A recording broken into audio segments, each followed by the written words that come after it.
how you grew up has a lot to do with the journey that you were on to get to this point. Oh, 100%. Absolutely. We all start from somewhere, right? From a child and how we were raised and what kind of family we grew up in. I was raised with three brothers in a very strict Catholic upbringing.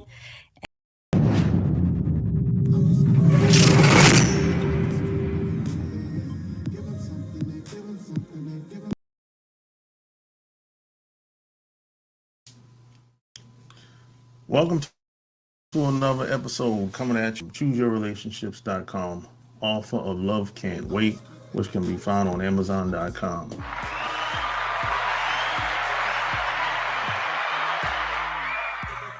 Like, share this episode, and any questions, any concerns, anything you want me to talk about, feel free to go to my website at chooseyourrelationships.com. And when you get there, just click on the contact tab, and in the subject line, put Love Can't Wait podcast. That way I know that's how you found me. Any questions that you want me to talk about, feel free to send your questions over there. And you can also reach me on all these links will be found in the show notes. So with that being said, today I have another special guest. I actually found her on Twitter. If you've been following me for a while, you know that I spend most of my time on Twitter. So my special guest today is Emme Fox. She's an intuitive guide and advocate of love, sexuality, and intimacy. And she also says your sexuality is your power. So that's one of the reasons why I wanted to talk about that, because I agree 100%. So with that being said, welcome to the show. Thank you, Lopez. Thank you for having me. So good to be here. Yeah, so thanks for taking time to do this once again. So where are you from? I live in Canada. I'm in Vancouver in the West Coast. And it's a beautiful, beautiful place to live where the mountains meet the ocean, and it's full of vibrant energy, lots of rain. We're a rainforest, so everything is fresh and really green and beautiful. Oh, that's nice. You know, I've been up there quite a few times over the past 20 years. I used to be in the Navy, so I used to visit my cousin in Seattle. So the ship was dry docking I think Birmingham a couple times. So whenever I used to visit there, I used to go to Vancouver quite a few times. Yeah, it's a beautiful city. So I like that. Yeah, you know. So how did you become the woman that you are today? Because as people, we tend to grow up one way, and some of us, we evolve and we get older and hopefully wiser.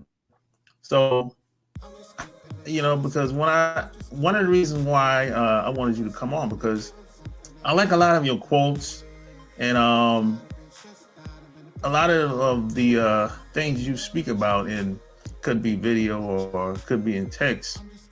It's true. However, it's taboo, and a lot of people just don't talk about it. So how did you think this way? Wow, that's a great question. So I think around maybe 5-6 years ago, I was in a really wonderful relationship. I really loved my boyfriend. However, there was no sex was not happening. It was not on the table. And, with various moments of conversations with him, I was like, listen, this is important to me. I love you. I want to have this connection. What's going on? He wasn't really able to go there with me or to even verbalize what was going on for him. And so it came to the point where, after a year of this back and forth conversation, he wasn't really progressing. So I decided to leave. I left that relationship. And I'm someone who loves to grow and expand. And so that wasn't happening. And so I left. But something that happened that was really quite interesting is that once I was settling into being single again, I recognized that I was making my pleasure his responsibility. And in that moment, I was like, well, that's not really fair. And so I decided to embark on this journey of self-reflection and started to ask myself some questions like, what is it that I do like? Who am I as this woman in this life, as a sexual being? And so I decided to just play around and have some experiences that I've always wanted. And I recognized there was a lot of guilt and shame that would come up with that, with every experience. And then I started to go, well, what's this really about?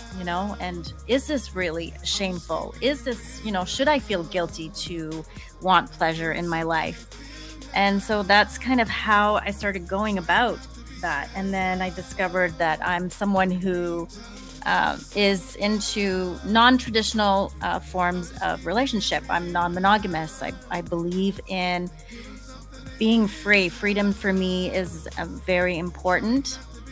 And I think that love is free. Love is very big. It's expansive. I loved the title of your show, that love can't wait. Love is here. We are love.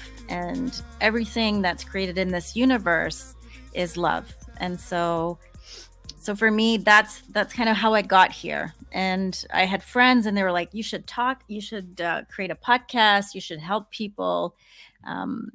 And people, like strangers, sometimes will talk to me about their relationships or what's going on for them sexually. And so it just seemed to be a natural fit. And so this is how I got here. And then I got on Twitter, and Twitter's been amazing. Yeah, I agree 100%. You should start a podcast. We need more people with your mindset, especially women, because when I read on your Twitter, if I say it verbally to people, especially, it doesn't stick the same. It doesn't hit the same. But always seeing if a woman says it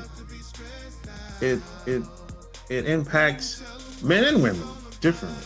I don't know why that is, but based on my experience, that's true, So that's one of the main reasons why I wanted to have you on. So do you think your way of how you grew up has a lot to do with the journey that you were on to get to this point? Oh, 100%. Absolutely. We all start from somewhere, right? From a child and how we were raised and what kind of family we grew up in. I was raised with 3 brothers in a very strict Catholic upbringing. And, sex and sexuality was seen as something that was sinful or dirty, or it's something you only did with your spouse, right? And I became pregnant actually out of wedlock, and my parents were devastated, and they were really upset and didn't want me to go to church with them when I was pregnant. So there was, again, a lot of that shame attached to my sexuality. And I remember my mother at a family dinner, my uncle was visiting, and right in front of him, I was just a few months pregnant. She says, "Aren't you ashamed of yourself?" And I looked at her straight in the face and I said, "No, I'm not." this child was created out of love between me and my partner and my boyfriend, and that's it. And I was so mad. I had left the table and left the house, and so yes, for sure. So I had to really unwind all of these stories, right, and these patterns that we're told when we're young. When we're children, we're actually very tuned in to our sexuality, meaning that life force that creates life, that is curious, that is creative, that is magical and mysterious. And so I had to really unpack a lot of that, the upbringing that I had. Yeah, I can relate to a lot of that.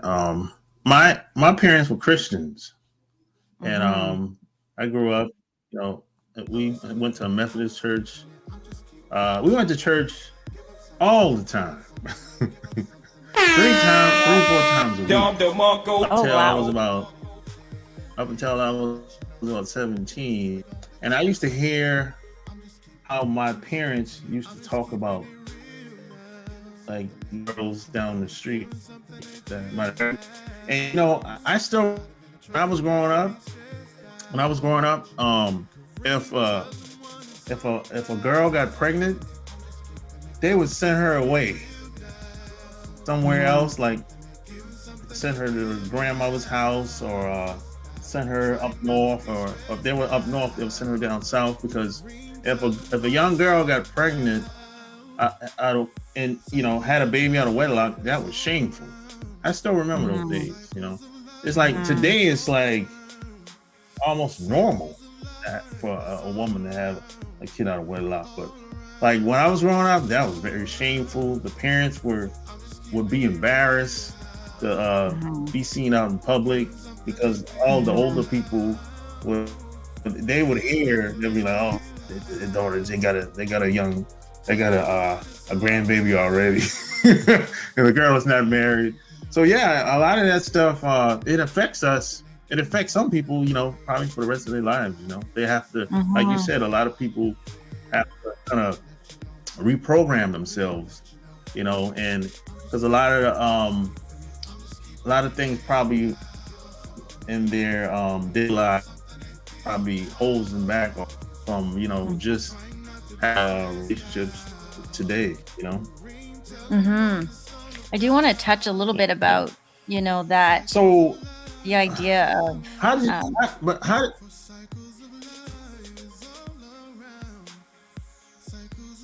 yeah, go ahead.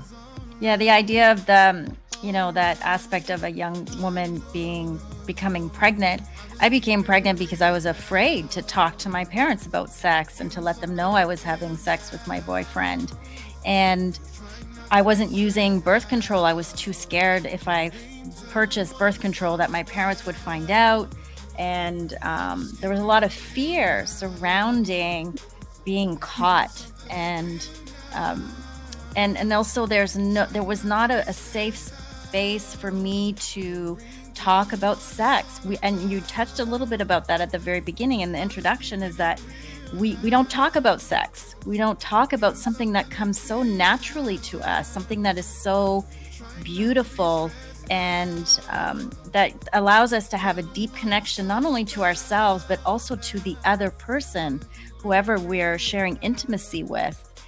And I think that's something that needs to happen now. We need to start opening up these conversations so that we can mature and become more mature in the way we have sex. Had I had some maturity around sex, had I had this chance and opportunity to speak to my parents about it, maybe I would not have been such a young parent, Not that I regret that at all, 100%. I have 2 beautiful children. I'm 51. They're adults. My son just got married, and I have lots of energy. So, I don't have regrets in that way. However, if it's important to have these discussions,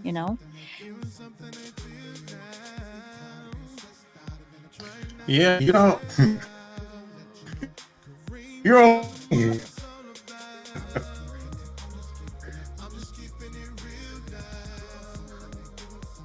but that's my parents never. My parents never talked to me about.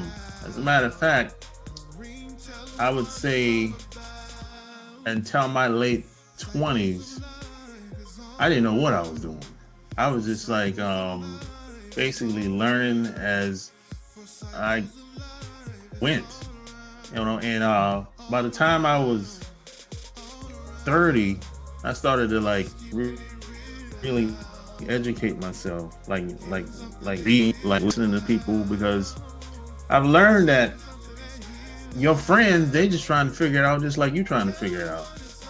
When you're in the your teens and your 20s, they're just like you. They think they know what they're doing. They don't know what they're doing either. So and I made a promise to myself that when I had kids, I would never let my kids go through this.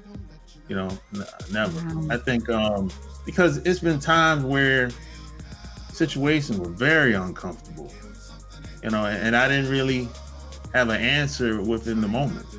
I didn't really know. I'm like, well, I don't really know what to do because I wasn't taught. So yeah, I said I would never let my kids go through experiences like that. Yeah, it's kind of like the blind leading the blind, isn't it? When we talk to our friends because they're also not knowing what they're doing, and it's then it's like this thing where, well, how do we do this? What's going on, And then we end up hurting each other, or we hurt ourselves, or we have a bad experience, and then we start to close our heart, right? And we actually want the opposite. We want our experiences that we have with one another to open the heart, to create, even if our heart becomes hurt by another person, we want that to still create an opening, a deepening into love. And so when we don't have that guidance, either from elders or friends that know what's going on, we're just kind of flailing around and having these experiences that can be sometimes dangerous too. Young women and young men who are raped and taken advantage of, and this sort of thing.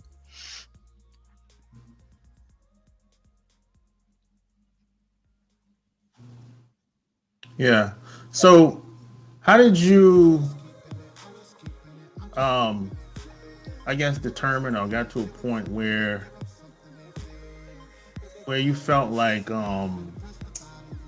love was supposed to be free and not a lot of people in relationships, they kind of like obsessed with the person that they're with, or I think there's a balance between, especially from a man's perspective, there's a balance between safety and kind of letting your wife or your girlfriend explore. So how did you get to that point?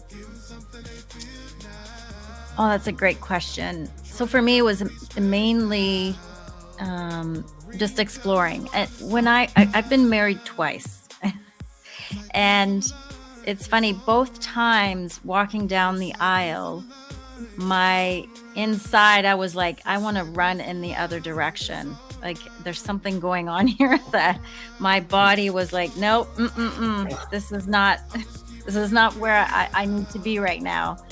And so just before I continue on, I just want to say that there's nothing wrong with monogamy. There's nothing wrong with non-monogamy. If you want to be polyamorous, if you want to be devoted to simply one person. For me, what's important when you're talking about the freedom, for me, the freedom is having that space to discuss, to say, hey, this is what I desire. This is what I'm needing as me, this unique human being in this physical body. This is what I need. And I need that space. So for me, my relationships need to be open in that way. Love is expansive. It's not made just for one person. I don't feel. If it were, we would only have one child, right? Or we would only have one friend. Love comes, it's for everyone, right? let's say I love you, we're in relationship together, and you have all these beautiful qualities that I love about you, someone else, another human being, can also love those things about you, right? It's not just me. So that for me is the key, is to have an open heart to have these discussions. And again, some people are not made for non-monogamy, and I don't want to say that this non-monogamy is better. What I do encourage people in non-monogamous relationships to do is to explore the places where they hold on to fear. The fear of losing my partner. The idea that my partner is mine, that they belong to me. Right? Where does that come from? It's a fear. It's a fear of loss. It's a fear of losing. But love, it's expansive. It's endless, right? It creates everything in this universe. So you never lose, right? At least that's how I view it. Yeah. Yeah. So, how did you know you could? Have you ever been jealous at being in a non-traditional relationship? How did you know you could function in a relationship like that? How did you know? Or maybe you didn't know. I didn't, and I have been jealous. I have been a jealous person in my past. And also exploring more this side of myself, the non-monogamy, where I've had lovers who also explore other people, and feeling that sense of jealousy in my stomach. And so that for me is a sign to check in with myself, to go inward and be curious, and to go, okay, what is this about? What is this jealousy about? What are you afraid of? What is going on? And I will say that the majority of the time, the answer to that question is, I think I'm not enough for that person, right? Or that they will leave me for another person. So I sit with that. I allow myself to have that feeling. I acknowledge it, and then I have to do my own work in regards to that, and to say I am enough. I am a unique being, just like the other person is a unique being, worthy of love. They're worthy of love, and so I'm able then to kind of move through that. And for me too, it's when we love someone, we allow them to be themselves and to be curious as to what it is that they love and what they like to experience in their life, and to have a sense of joy to watch them do that, right? To be happy for them.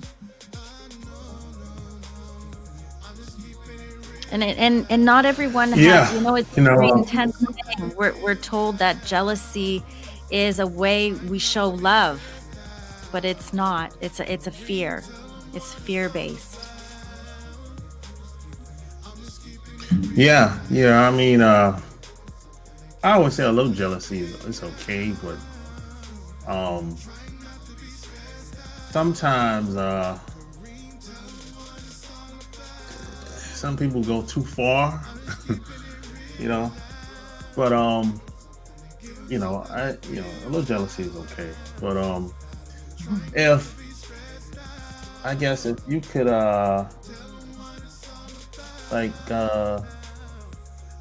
go back and change anything as far as the 2 times that you were married, what would it be? Let me sit with that for a second. Yeah, and the reason why I say that, because you said you felt like when you were walking down the aisle that you shouldn't be here. So that's why I asked that. And some people I've heard this and talked to people that have had similar situations, and I said, hey, that was your sign not to do it. Exactly. Yeah. So I think that's the Yeah. thing, is that I was very young. I you know, I think I was married at the age of 20 with my first marriage, and 22 in my second marriage. I didn't really know myself. You know, I Mm. just left my family home. I became a mother right away. Then I moved in with my boyfriend. Then we got married. And I was kind of like in this thing, and I didn't have the inner knowledge about who I was as a woman to say, do I actually want this? And I didn't listen also to that, like you said, that voice, that gut feeling, in regards to what was going on and what was alive between me and my partner at the time. There was a lot of things that were going on that I was, you know, scared of him, that sort of thing. I'm not going to get into details. However, I wasn't listening to that. And so with maturity, with my experiences with these two of these relationships, I've grown to ask myself the hard questions. You know, well, who am I? What is it that I actually want in my life? And for me, the whole aspect of the marriage, you know, the traditional sense of the marriage, is this idea that the till death do us part. And I was like, I don't know that. I can't tell you if that's actually going to happen. What if I change? What if something happens and that will change that? Or what if we're not going in the same direction? Do I just stay regardless of that, just because this oath that I took, till death do us part? And so that didn't sit well with me, and I didn't understand it at the time, you know. And and again, through some exploration and some self-reflection, I came to realize that for myself, as this person in this lifetime, I need a bit more freedom. Now, this does not mean I'm actually a very loyal person. I'm very loyal to my friends. I'm very loyal to any partner that I come in contact with. And I think one of the things I regretted was not having the courage to say what I needed to say, and to say, no, this isn't for me. This is what I want. And to have those discussions. Yeah, and to be honest with them about that. And I think, again, that was because there was a lot of fear around, well, what if they don't love me this way? What if they don't like who I am? And so now when I'm entering into new relationships, I immediately say, hey, this is who I am. This is what I need. And then I allow them to decide for themselves if it's right for them or not.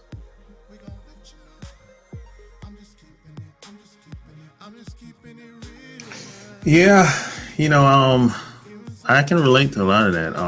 I knew at an early age, there's a lot of stuff that I disagreed with and agreed with. But when I went in the Navy, I think me going in the Navy was a gift and a curse. It kind of programmed me to be different than how I and even as far as traditional relationships, I knew that wasn't gonna work for me at an early age, and I didn't, for a long time, I didn't tell anybody how I felt. I just was kind of living my life and, you know, going about doing whatever I was doing. And when I would meet women, I still was afraid to say how I used, you know, instead I just reverted to sneaking around. And as I got older, I just didn't want to do that anymore. I just like, let me just be honest and see what happens. And the worst thing that could happen is she said, "Oh, I don't want to talk to you no more," and I was okay with that. And when I was honest with her, and she was like, "Well, I kind of already knew you were like that anyway." But yeah. So, and that took me. I didn't do that the first time until I was like 31. I just was honest for the first time, and I've been like that ever since. But I think if I wouldn't have went in the Navy, I wouldn't have been thinking like that. I wouldn't have been, I'm not against the traditional relationship, but I just knew it wasn't gonna work for me. That's all. Yeah. And I think that's such an important point to make, is that each human being is unique. And then you have two unique human beings coming together, or maybe three or four, depending on what style of relationship you are. And then that, whatever it is you create, that relationship is also unique to you. It can't be the same as someone else's. So this idea that we all need to relate in the same way it's not sustainable, it's not real, and it's harming us in a way. So like I said, I have a lot of friends who are monogamous, and they know that I lead a different way of relating with people, and I don't try and sway them, but however, they do ask me questions, and we have open conversations around it. And I think that's beautiful. And I learn from them and how they are in their relationship. And then they learn from me and how I am in my relationships. And I think that, again, having a curious mind and an open heart is key to having beautiful relationships, and also being honesty and direct communication. Yeah, and I would also add that when it comes to marriage, as you get older, everybody's going to change. Now, before I got married, I never looked at it like, hey, we're gonna be together until we die. Maybe, but like my parents, they were together for what, 45 years. I didn't go in it in that I'm gonna be just like my parents. If it happens, great. If we get to do a 20-year one, even that's great. But I think a lot of people, they I'm not gonna say they're delusional, but it's just a different. I think a lot of us, we have to be honest. And I'm not like my parents. I'm not like my dad. I'm not even half the man that my dad was. And a lot of people don't wanna say that. They try. I think a lot of people try to model their relationship, and that might not work for you. Or they try to model their relationship after the grandma and grandpa. That might not work. It's a different time. It's a different energy out here. It's just, things are just not the same. People are different. People, they respond different. They behave different. They see the world different. So I always looked at it. I approach marriage like, hey, I just will take it one day at a time, 1 week at a time, 1 month at a time. It's gonna take a lot of work. I knew that going in, regardless of the expectations I had of her and she had of me. So, I think a lot of people go in it like it's gonna be a cakewalk, like it's gonna be fun all the time. No. So that was my approach to marriage. Yeah, that's beautiful. I think, being, like you said, honest and understanding the environment we live in and the society we live in, it will change the way we relate to each other, right? And I know for my kids, they're both adults. My son got married. He knows that I'm non-monogamous and that I have a different style of relating. And we have very open conversations around that. And he says, Mom, I'm a guy. I just need to be with one woman. and I need to be married. Family's important to me, and that's what he wants to create for himself.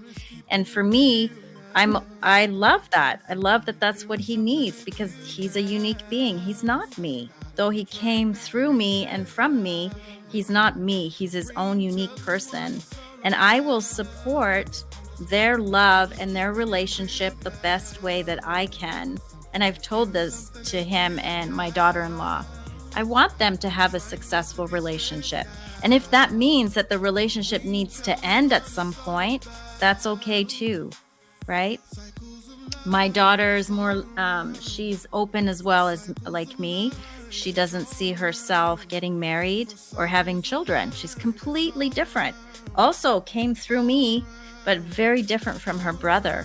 And that's really love, you know, when we can allow the person in front of us to be themselves.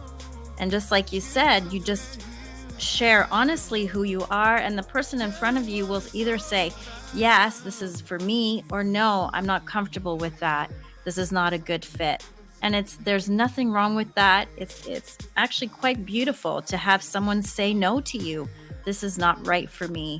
That's a very loving thing to do. So when someone rejects you, well, I don't like that word actually, the rejection.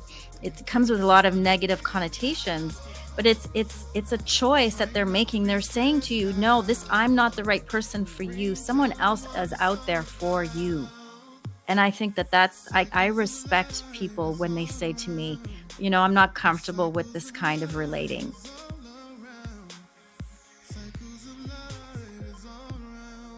Yeah, 100%. So if people wanted to follow you on Twitter, where would they go to? So they can find me at @EMME_Fox, all lowercase, on Twitter. I'm just starting to produce my website. It's going to be called Pleasure Unlimited. And I'm hoping it's going to roll out in January. And I'll make sure I post it on my Twitter feed. And eventually, too, I'll have a website that goes along with that, and Instagram probably as well. So I'm looking into building up that my feeds and my social media. So one last question. So what is your website is going to be all about? Well, it's going to be about basically talking about embracing our sexuality, embracing this life force that moves through everything in this universe, so that we can also remove fear from love. And that way we will be able to have a lot more peace and love on this planet. And I think that that's what we're being asked to do right now, to mature in our sexuality, to remove fear from love, and to be able to bring a lot more peace and acceptance on the planet. There you have it. Like, share this episode. All links will be on the shows. If you like this video, share this video. And if you want to support my channel, click the thanks tab and leave me a donation, $2, $5, $10,